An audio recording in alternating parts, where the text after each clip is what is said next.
Hi everyone, कैसे हैं आप लोग। आशा करता हूँ आप सब बहुत अच्छे होंगे। भाई ये टाइम क्यों लिखे हैं, हाँ तो आज मैं ना आप लोगों के साथ टाइम मैनेजमेंट जो है ना उसको कैसे आपको मैनेज करना है ना, कैसे आप थोड़ा थोड़ा सा करके भी आप बहुत ज़्यादा कर ले जाते हैं और कैसे आप थोड़ा थोड़ा छोड़ करके ना बहुत ज़्यादा छोड़ जाते हैं। पता है, देखो सिंपल सा बात, इतना तो आपको जरूर पता होना चाहिए।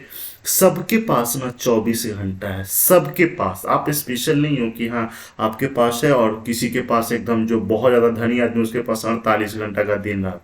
ऐसा कुछ नहीं होता है। देखो, कम से कम अगर आप कोई भी एग्जाम का तैयारी करते हो ना, ठीक है, कोई भी एग्जाम का 4 घंटा 5 घंटा ना आपको डेली बेसिस पे आपको पढ़ना ही पड़ेगा। इस 24 घंटा में से ना आपको एटलीस्ट 5 घंटा, कम से कम 5 घंटा, ठीक है, इतना भी आप कर लेते हो ना, ठीक है, तो आप बहुत लोगों से आगे रहते हो। सिंपल सा बात है।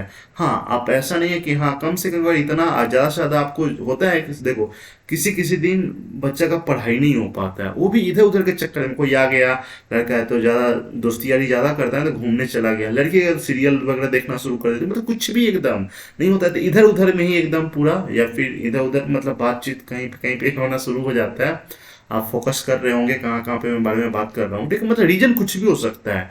रीजन इसलिए मैं कह रहा हूँ कि आप कोई भी रीजन के चलते जब आपका दिन खत्म होता है ना, मतलब आप जितना बजे आप सोते हो समझ लो आपका 24 घंटा उतना ही पे खत्म हो रहा है। अगर आप मान लेते 10 बजे आप रात में सोते हो ना तो आपका टाइम यहीं पे खत्म हो रहा है, ठीक है।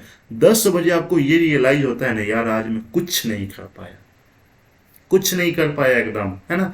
और आप क्या सोचते हो ना कि हमको ना 5 घंटा लगातार मिलेगा ना तभी हम पढ़ेंगे, या फिर 2 घंटा लगातार मिलेगा ना तभी पढ़ेंगे, तो यही चीज तो सबसे बड़ा गड़बड़ है एकदम, है ना। यही चीज गड़बड़ है। इस 2 घंटा इकट्ठे खोजने के चक्कर में ना ये 5 घंटा जो मिलने वाला है वो भी गवा देते हैं एकदम, है ना। होता कैसे ही मैं बता रहा हूँ, जैसे मान लेते हैं किसी, आपका क्या हैबिट होना चाहिए पता है, कभी आप 10 मिनट निकाल लो, ठीक है, तो आप कहो 10 मिनट में क्या पढ़ेंगे भाई, कुछ नहीं तो करंट अफेयर्स एक दिन का तो पढ़ा जा सकता, कुछ नहीं तो ये रिवाइज किया जा सकता है, कुछ नहीं करंट अफेयर्स का क्विज लगाया जा सकता है। हो सकता है, नहीं हो सकता है। जब आपको 1 घंटा मिले तो आप मौका दे दो। सिंपल सा बात है। अगर आप छोटा छोटा टाइम जो है वो क्विज वगैरह पे लगाओ, आपको कभी 15 मिनट का समय मिलता है, मान लेते हैं 15-15 मिनट का, अगर दिन भर में अगर 4 बार आपने समय निकाला ना तो 1 घंटा तो आपका यहीं पे बन जा रहा है ना। अगर मान लेते हैं एक एक घंटा वाला अगर आप दो निकाले तो 2 घंटा तो आपका यहीं पे बन जा रहा है। कई बार आप ना 10-10 मिनट का समय निकालते हो, ठीक, इतना भी नहीं निकालते, इतना बिजी शेड्यूल है आपका, इतना ज्यादा। मान लेते हैं आप खूब सीरियल देखते हैं, खूब घूमने जाते हैं, खूब फिरने जाते हैं, लेकिन ऐसा तो हो सकता है ना, या फिर आपके पास खाना बनाने का समय नहीं मतलब एकदम खाने बनाते रह जाते, नहीं होता है। बहुत लोग का ये भी कंप्लेन आता है कि हमको तो खाना बनाना था, फलना चाहिए वो भाई भाई, कभी भी आप 10-10 मिनट का अगर 5-6 बार निकालेंगे तो 1 घंटा आपका तो यूं ही निकल जाएगा एकदम। पता है ना। आप ऐसे करो कि हाँ चलो ठीक है, अभी हम खाना खा के उठे हैं, हम ना 15 मिनट जिए ही पढ़ लेते हैं, हम 15 मिनट रीडिंग ही कर लेते हैं, ये सब तो आपका ऐड हो रहा है ना। अगर ऐसे ऐसे छोटा छोटा छोटा छोटा अमाउंट करके करे जाते हो ना, जब लास्ट का आपका रात का 10 बजता है, आपके पास पता चलता है कि मेरा करंट अफेयर्स भी हो गया, मॉक भी लगा लिए थे और क्विज भी कर लिए थे, सब कुछ कर लिए थे, क्योंकि आपने अनजाने में भी आपको थोड़ा सा भी प्रेशर नहीं पता चला। मान लेते हैं आधा घंटा आपने पढ़ा, 3 घंटा आपने खेलने ही चला गया, क्या फर्क पड़ता है, फिर आए 1 घंटा पढ़ लिए, फिर कहीं इधर उधर चले गए, फिर आए आधा घंटा पढ़ लिए, फिर इधर उधर गए कहीं 1 घंटा पढ़ लिए एकदम।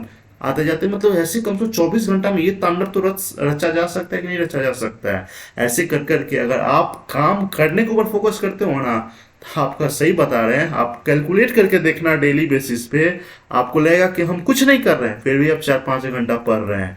कम से कम लाखों की संख्या में जो स्टूडेंट तैयारी कर रहा होता है उससे आगे तो आप जरूर निकल जा रहे हैं, नहीं आगे तो कम से कम एटलीस्ट साथ में तो चल रहे हैं ना। जिस दिन आप मेहनत का आपको लगता है कि नहीं आज हम बैठ के पढ़ाई करेंगे, उस दिन ताबड़तोड़ कर देना एकदम, 10 घंटा पूरा देना एकदम, घंटा पे नहीं, हम ये काम के ऊपर करना है एकदम पूरा। ये चीज हमेशा आपको ध्यान रखना है। आप उस समय अगर पता है, अगर एक बार में अगर 10 मिनट या दिन में बर्बाद करते हैं ना, ऐसे 6 बार बर्बाद करते हैं तो 1 घंटा आपका यूं ही खराब हो जाता है। अब पता चलता है 2-2 घंटा, मान लेते एक बार मोबाइल लेके बैठे, 2 घंटा रील से चल रहा है एकदम, और एक को 2 बार ऐसा कर लें 3-4 घंटा तो आपका यूं ही निकल जाता है ना। कुछ नहीं, बैठे बातें करने बैठे, बातें करते करते मान लीजिए आधा आधा घंटा भी अगर चार एक जगह बात किया तो 2 घंटा तो आपका यूं ही बर्बाद हो जाता है। ये चीज हमेशा आपको मानना पड़ेगा एकदम, है ना। क्योंकि आपको ये ऐसा नहीं है कि हाँ सिंपल आप पढ़ाई अगर नहीं कर रहे हैं तो सारा बच्चा बच्चियां जो भी है ना एकदम सब छोड़ दिया होगा कि नहीं, अभी हम भाई साहब अभी नहीं पढ़ाई कर रहे, दीदी साहब बा अभी नहीं पढ़ाई कर रही है ना, तो हम भी अब एकदम रुके हुए हैं। ऐसा कुछ नहीं होता है ना। अब देखिएगा जहाँ पे माहौल रहता है ना, लोग रात रात भर जैसे इसको टाइम मिलता है लाइब्रेरी वगैरह ज्वाइन कर करके एकदम बच्चे दिन रात एक किए रहते हैं, तब जा करके रिजल्ट आता है ना। क्योंकि करना तो पड़ेगा भाई। अगर कोई भी फॉर्म अगर मान लेते 2,000 सीट आता है अगर, ठीक है, लाखों में एकदम लाखों में फॉर्म फिल होता है, लाखों में बच्चा एग्जाम में बैठता है ना। और 2,000 का ही होना है तो आखिर 1 लाख मान लेते हैं, अगर 2,000 सीट है, ठीक है ना, 2,000 सीट है, 1 लाख बच्चा तो कम से कम इतना तो हो ही सकता है ना। 1 लाख बच्चा अगर नहीं, 1 लाख आपको, अगर आपको लगता है 1 लाख ज्यादा हो गया, कम से कम पूरे ऑल ओवर इंडिया में 50,000 बच्चा फॉर्म भरता होगा अगर 2,000 पे, लेकिन होता ज्यादा है, ये चीज हमेशा ध्यान में रखो। लेकिन आपको एक बात बताओ, कहाँ 50,000, कहाँ 2,000, 48,000 का जॉब नहीं होना है। ये चीज आप मानते क्यों नहीं हो? 48,000 को छटाना है भाई मेरे, 2,000 का ही होना है। तो 2,000 का होना है तो इसमें से अगर इसमें आने के लिए तो मेहनत तो करना पड़ेगा ना, है ना। जिस समय आप टाइम बर्बाद कर रहे हो तो कोई अपना दिन रात एक किए रहता है तो काम तो उसी का बनेगा ना, आपका नहीं होने वाला है। तो ये चीज हमेशा आपको ध्यान में रखना है। टाइम टेबल ऐसे करके आप मैनेज करोगे ना, तो आपका 24 घंटा एकदम यूटिलाइज हो। जब भी मन में इधर उधर करने का शुरू हुआ है ना, एक फिल्म देख लेते हैं, हम फिल्म देख रहे हैं, कोई अभी पढ़ाई कर हुआ है एकदम, मन को ही तो है, मन को ही तो सोचवाना है ना, वैसे करो सोचवाओ ना, क्या दिक्कत है। अभी हम घूमने जा रहे हैं, कोई लाइब्रेरी में बैठ कर दिन रात एक किए होगा, होता ही है भाई, जहाँ पे वो रहता है लाइब्रेरी वगैरह करना ही होता है एकदम। तो ये चीज आपको हमेशा ध्यान में रखना हो।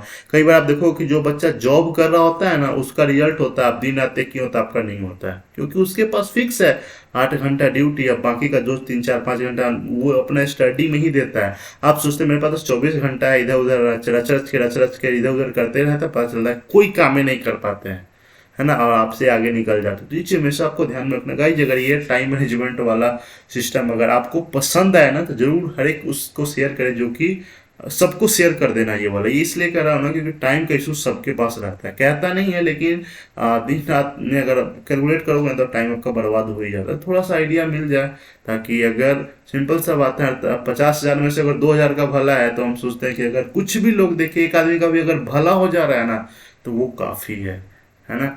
चलिए बाय बाय, टेक केयर।